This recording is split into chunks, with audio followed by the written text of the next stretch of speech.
On today's episode of the Locked On Knicks podcast, your New York Knicks have two All-Star starters for the first time in 50 years. Are they both top 15 players in the NBA? We're going to tell you next.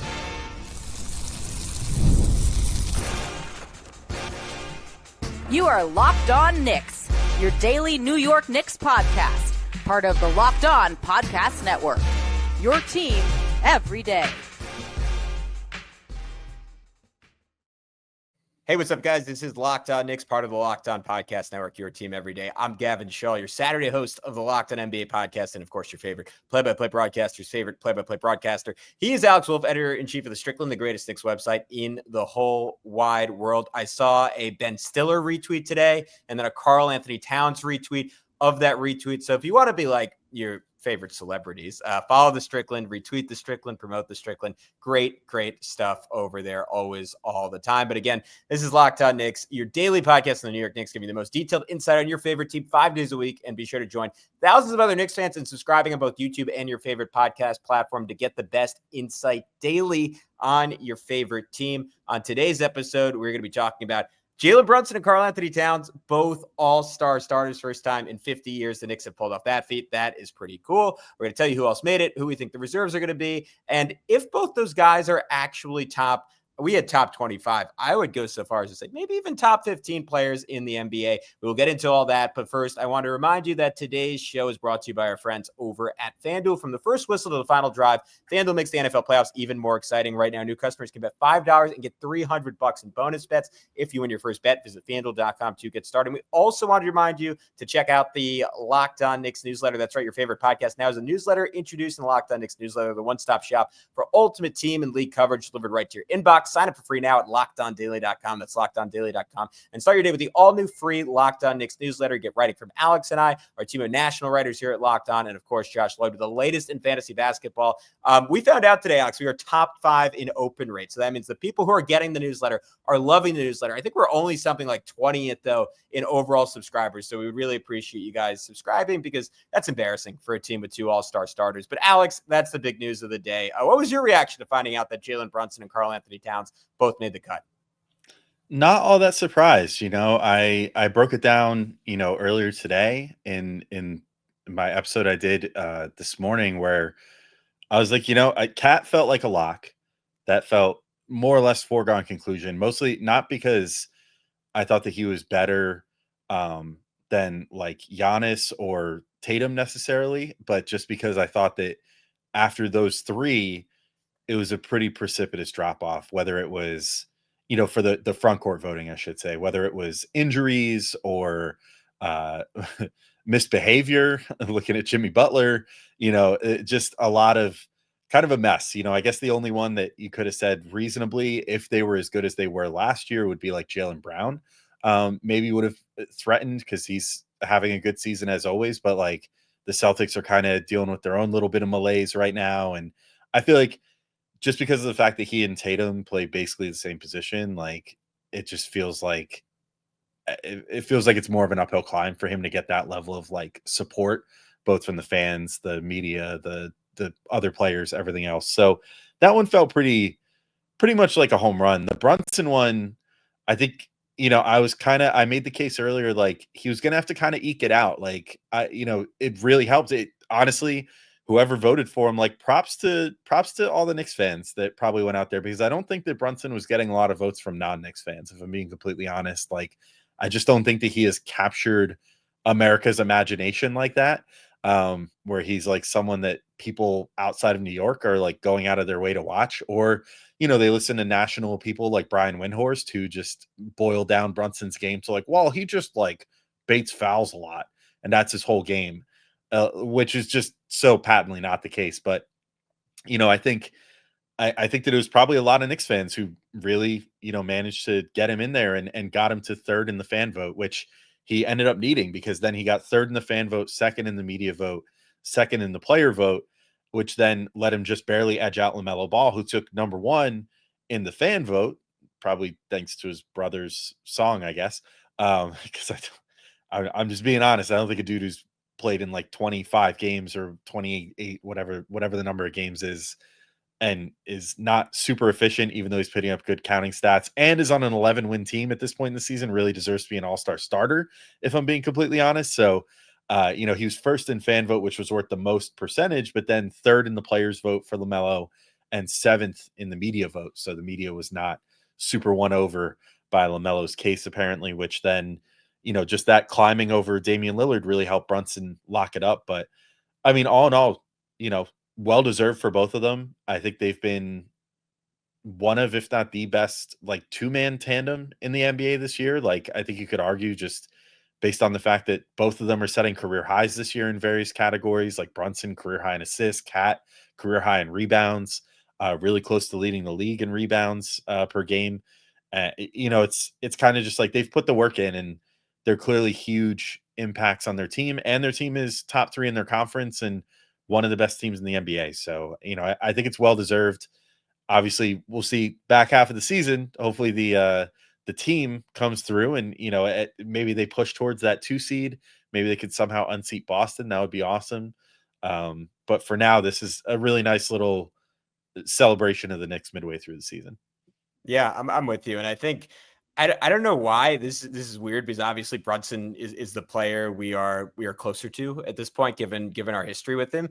But I almost felt this a little bit more for KAT than I did for Jalen, because Jalen, even though to your point it was closer for him, it did feel like kind of an inevitability coming into the year, given the recognition he got last year, finishing 5th in MVP, and the way he finished and his playoff performances. I was like, all right, at some point that dude is going to be an all-star starter. And I think even though Jalen was not unlike KAT, who like at one point won a survey from GMs of which player would you want to build around the next 10 years. Unlike KAT, he wasn't hyped, but I think because he wasn't hyped, he was also never really ripped apart in the same way KAT was. And KAT, his whole career in Minnesota, and 100%, like we can both raise our hands, us on this podcast as well, was clowned and not really taken seriously, and was just perceived as this dude who was wasting his talent. And I think that was driven home even more by the fact that Andrew Wiggins goes to Golden State and immediately becomes a winning player and takes over.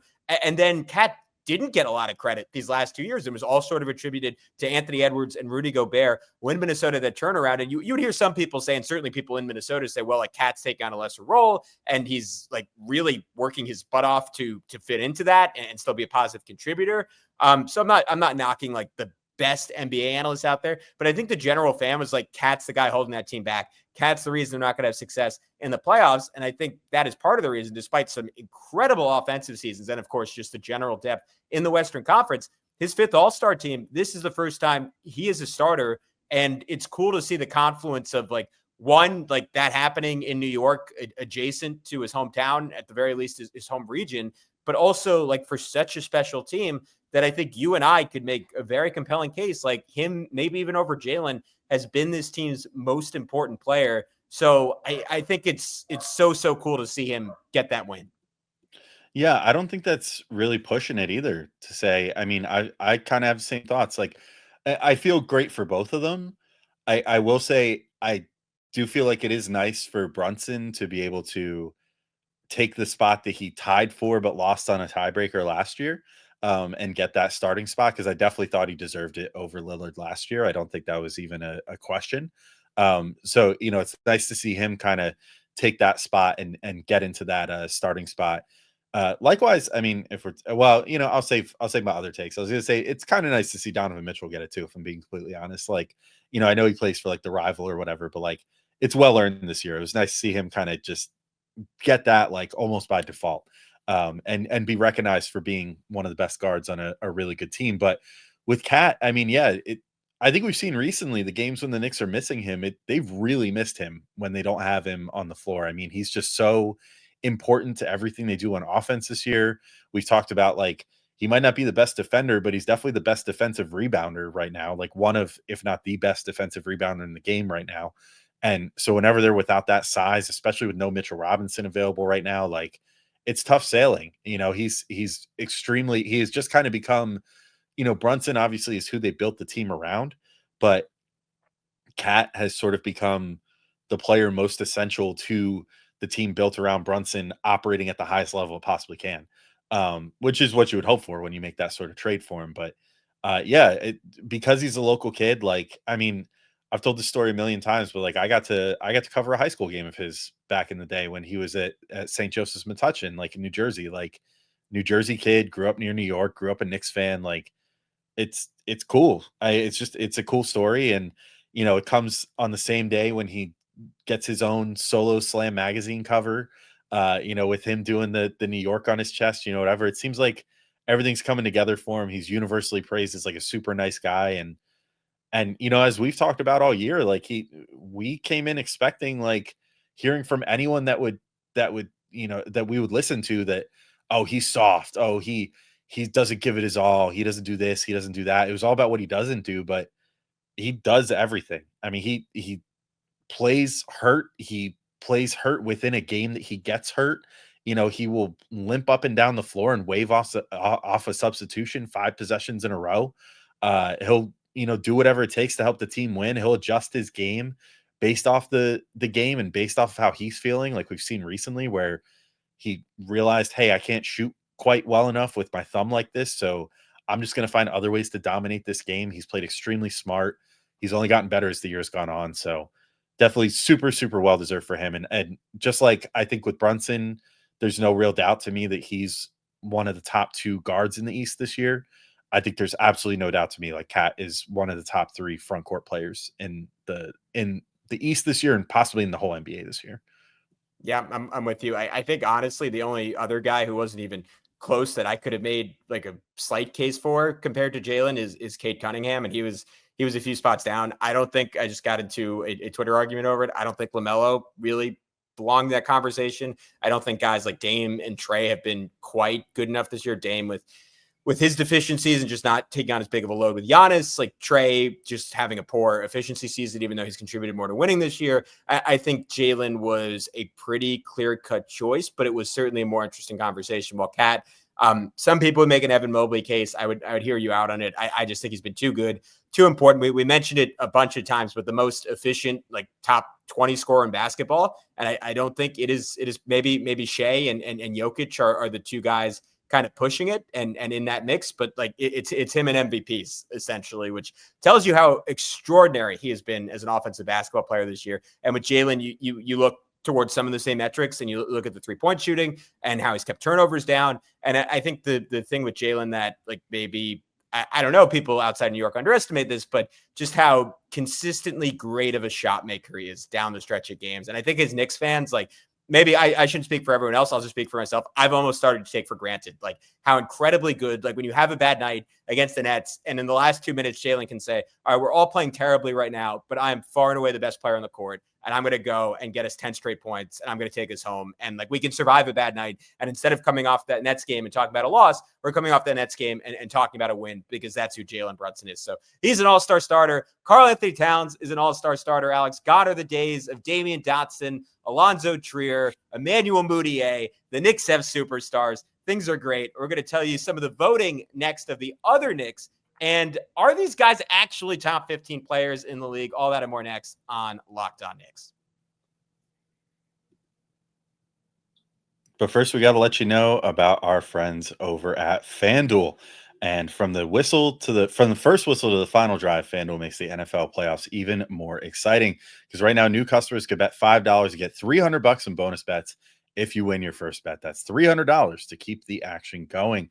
The FanDuel app is easy to navigate, and the variety of bets keeps every game exciting.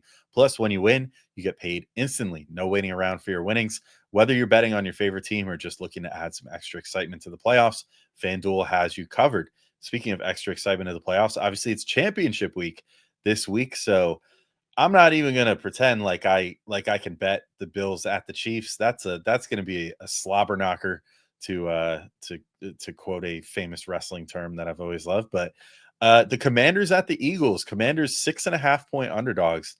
I'm taking that. I think if they don't win the game, they're at least keeping it close. I don't know. They're playing really, really good ball right now.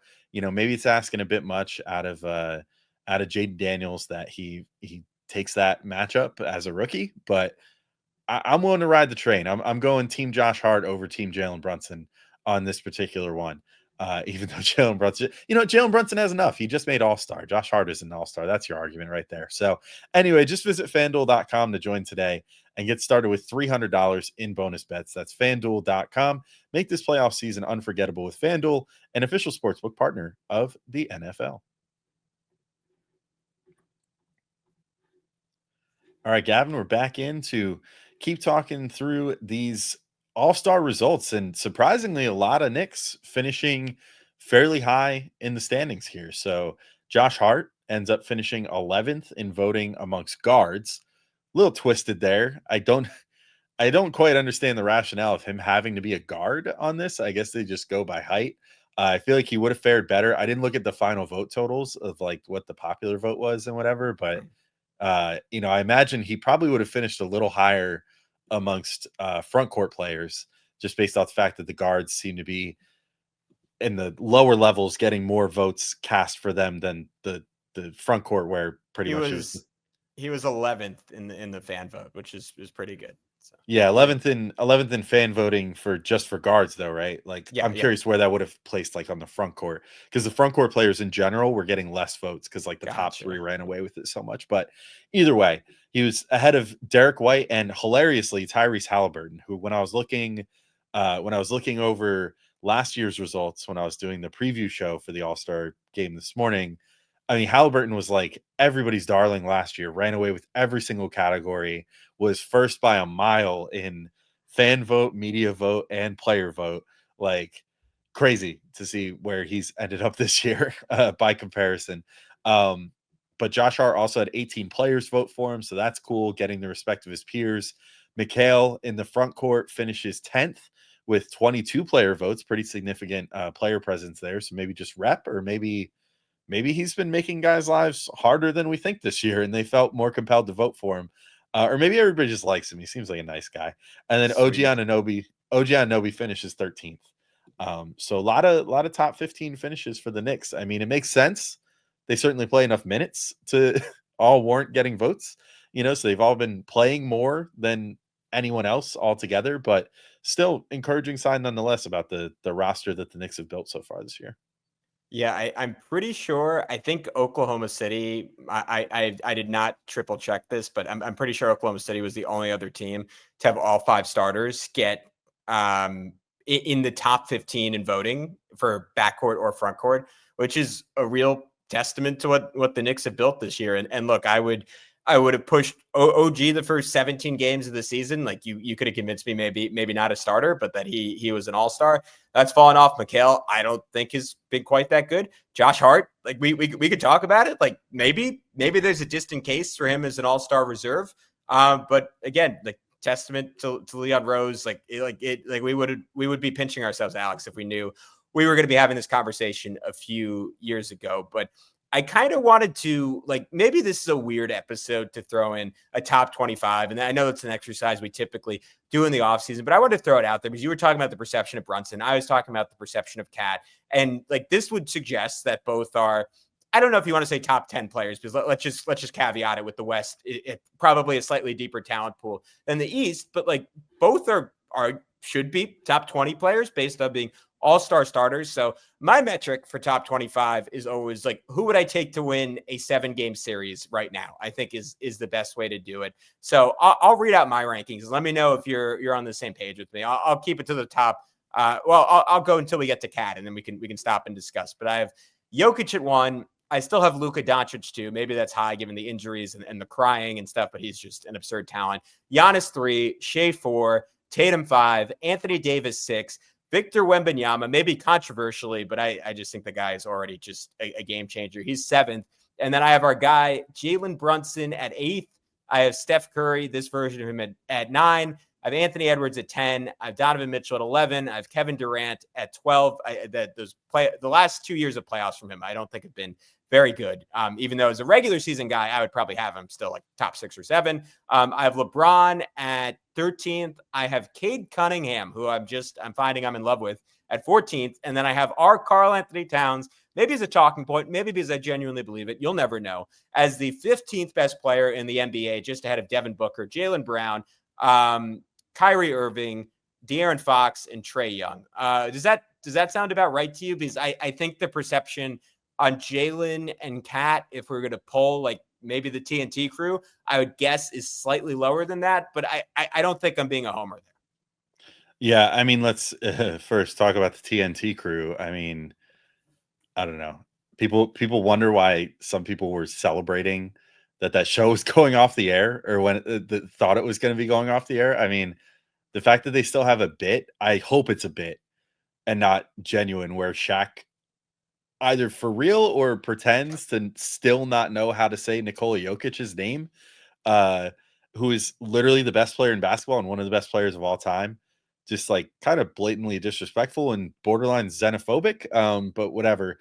And then you had like Chuck leaving Anthony Edwards fully off of his team and then doubling down, like realizing sort of, you could see in his head, like, oh crap, I made a mistake. And then him just doubling down and being like, well, yeah, but I actually think Norm Powell's better. Like, get out of here, dude. Like, come on. But anyway, yeah, so I by the day, I become less and less concerned with what anyone on TNT thinks about Jalen Brunson and Karl-Anthony Towns. But and they even, I mean, I think Kenny Smith was sort of getting like salty about like, well, LaMelo had more votes, so I thought he was going to get it, and then was sort of implying, well, he should have gotten it over Brunson. I'm like, okay, buddy, calm down. Anyway, as far as your list is concerned, Jokic obviously is number one. I think I'm probably moving Shai up to number two at this point. I don't think that's reactionary. I think that he's just that guy who's waiting for his breakthrough moment in the playoffs at this point. Yeah, that to be clear is my holdup. We've seen Giannis win a championship. We've seen Luka just like single-handedly drag the Mavs once to the finals, once to the conference finals. So I right now, like today, I would say Shai is probably the second guy. I want to see it once in the play. And he was really good in the playoffs last year. I just don't know if he's quite at those three guys' peak. Yeah, I'm with you there. That said, I just think he's reached a new level this year where I feel like it's only a matter of time. We'll probably be seeing him in the finals this year. By we seeing him, I just mean our eyes. I don't necessarily mean the Knicks. I don't know for sure. That's a good clarifier. I don't speak in the royal we with my basketball teams, but yeah. Then I mean, I'm also kind of a Luka hater, if I'm being honest. So I probably have Giannis over him, and then Luka, and then I think Tatum is fair. It's from there where things get a little interesting. So I will use a dramatic pause to send us to our third segment where I will reveal where I have Jalen Brunson. So we'll get into that in just a moment, and also where I have Karl-Anthony Towns. So getting into that in just a sec on Locked On Knicks. But first, we want to tell you about some of our newest friends here at Locked On over at TalkSpace. Therapy is an absolute game changer. I've been doing it for years, and it has really helped me from becoming an incredibly anxious and neurotic person to a slightly less but still anxious and neurotic person. It can help manage stress, improve sleep, and communicate more effectively. But finding the right therapist and fitting sessions into a busy schedule can be challenging. That's where TalkSpace comes in. TalkSpace, the leading virtual therapy provider, makes getting the help you need easy, accessible, and affordable. TalkSpace signing up is simple. You can match with a licensed therapist who fits your needs, usually within 48 hours, and it's convenient. You can have sessions from the comfort of your home and even message your therapist between appointments. I love all those things. I've never been more frustrated than usually, like in New York, it can take up to a month to get a therapist, sometimes even longer, just because there are so many people and so many people with mental health issues in the city. And sometimes I've had to wait just like till my next appointment to contact a therapist, even when I have an urgent matter. Plus, TalkSpace is covered by many insurance plans. And for the most insured members, there's a $0 copay. That's a relief. It's never been easier to prioritize mental health. As a listener of this podcast, you'll get $80 off your first month with TalkSpace when you go to TalkSpace.com/LockedOnNBA and enter promo code SPACE80 to match with a licensed therapist today. Go to TalkSpace.com/LockedOnNBA and enter promo code SPACE80 to get $80 off your first month and show your support for the show. That's TalkSpace.com/LockedOnNBA, promo code SPACE80. All right, Alex. Unfortunately, unlike our boss, David Locke, I am not good at doing the verbal drum roll. So I'm just going to leave it off to you, and we can pretend I attempted the verbal drum roll. Who do you have next on your list? I've actually, I mean, this isn't as big of a surprise. Maybe I blew it up a little too much, but I think Precious Achua. It's Precious It's Achua. Precious. Yeah, Yeah. you figured it out. Actually, it's Tyler Kolek. No, I'm just kidding. Wait, No, Tyler, we got to know Tyler Kolek, who got an All-Star vote along with Pacom Dadie. So Did he? shout out to both Look of at them. that. Both of them did. I don't. Wow. I saw someone tweet that they voted for each other, which I don't think you can vote for your teammates. So I'm genuinely deeply curious who voted for Tyler Kolek and Pacom Dadie. But shout out to them, I guess. Maybe they just had like a rookie round robin. Like they just all said to each other, potluck. like, okay, yeah, like I'll vote for the next person in line. Like everybody hit the class of 2024 group chat and was like, okay, everybody vote for the person who came after you, and then pick 60. We'll vote for the number 1 pick, and we'll just do it that way.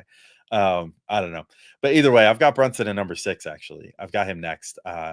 Might be a little bit of homerism, but it's similar to what we were just talking about with Shea. Like Wemby has not even been in the playoffs yet, so. Fair. While I feel very confident that he is going to have a huge impact there, just like he does everywhere else on a basketball court, he's got to make it first. So I think that's what holds him back. AD, maybe I'm being a little bit of a hater, but like he's never accomplished much by himself. So when it comes down to like just who I would want, like if the criteria is like who I want, like in a 7-game playoff series or whatever, it's just like, if it was AD was my number 1 option, I wouldn't feel great because we've already seen that with the Pelicans. I mean, he made the second round. Jalen hasn't got past the second round as a number 1 guy. So I guess, yeah, but he's never been. Well, he made a finals with, but Brunson, it's like I don't know. I don't want to make excuses, but I feel like last year we could pretty well. That's agree true. Yeah, they probably would have made the Eastern Conference Finals even if he didn't get hurt in that final game. There's a chance that hospital crew makes the Eastern Conference Finals, so like if they were at full strength last year, I think things would have been a lot better. Then, with the rest of I think I've probably got Anthony Edwards over Steph at this point, which maybe also is sacrilege, but also I'm all about the changing of the guard right now. I'm feeling a lot of these young players. Yeah, and where they're headed. I was taking some like leadership qualities into account there. I think Anthony Edwards is a pure talent. I hate to say there is a case for him even over Jalen. I probably wouldn't go that far just because Jalen is such a better organizer and game manager. But when you take his defense into account, the fact that he's turned into one of the best shooters in the league, like it's an interesting debate. Yeah, and as far as leadership qualities go, he is sort of getting that Jordan-esque quality to him, where he's using the media and tough love on his teammates, where he's just he is hilarious, to be clear. It just it's going to be a little bit much. I mean, if I was his teammate right now, I'd be like, dude, can you stop just saying we suck every 5 games? Like every time we lose 1 or 2 games in a row, you're just like going to the media and being like, yeah, well, if the rest of my teammates didn't suck so much, maybe we'd be better. He's the anti-Jalen. Instead of it's on me, he says it's on us and mostly them. But but he does. I think he doesn't. I think he genuinely he's done and said some crappy stuff. But I'm a fan, and I think he includes himself. I think it just comes out wrong, and it always comes out funny, which makes it tough. But yeah, I mean, I kind of dig it too, but I'm an outside observer. Like if I was a Timberwolves fan and we were covering that every day, I'd be like, man, can you just like not today, But anyway, Donovan Mitchell, it's like who else is there? I think he's the byproduct. Like I just gave him his flowers in the previous segment about like, oh, I think it's great that he made the team, like sort of like the equivalent of like a unanimous vote almost, and I think he deserves that for how good his team has been this year. That said, I don't know if he's singularly like he's kind of shown that he has trouble stepping up in the playoffs, like whether that was against... he's like the 9th leading scorer in playoff history, though. I guess we both have that one series against the Knicks in our head, which was a low point for him. So yeah, exactly. Well, and it just seems like, I mean, his biggest scoring moment and what I feel like still to this day inflates his averages some was the bubble, when he had that series with Jamal Murray where they were just each scoring like 60 points a game for like 5 games, and it was just like, okay, come on, like the empty gym is doing a little heavy lifting here. So I'd be curious to see, like, he also, if you look at his playoff game logs over the years, it's like all or nothing with him. Like he either has an amazing playoffs or like a horrible playoffs for the most part. And there's not really that middle ground of like, well, he's getting volume up and he's shooting like 5% worse than he did in the regular season, but he's still roughly translating what he did in the regular season. Like it's either it goes way up or it kind of goes down. So, maybe I'm being a little too harsh on him. That said, I still kind of don't really have any issue with him being ahead of the other guys, because I'm with you. I think Durant, LeBron, they're getting older. Cade, unproven, hasn't been to the playoffs yet. Hopefully will this year. I think he's really taken a leap just like you. And then KAT next. Yeah, I think it all makes sense. I do think that they have 2 top 15 players at this point. I don't think that's really all that debatable. I think if anyone was going to try to stake their claim, you would be like, well, a healthy Embiid, but that's impossible to imagine anymore. Yeah. Because he's just never healthy. Or Jalen Brown was just Finals MVP, so if you want to give it to him off respect and two-way play, I'm fine with it. I just think KAT has been dramatically better this year than Jalen Brown, even when you take into account the massive defensive gap between the two.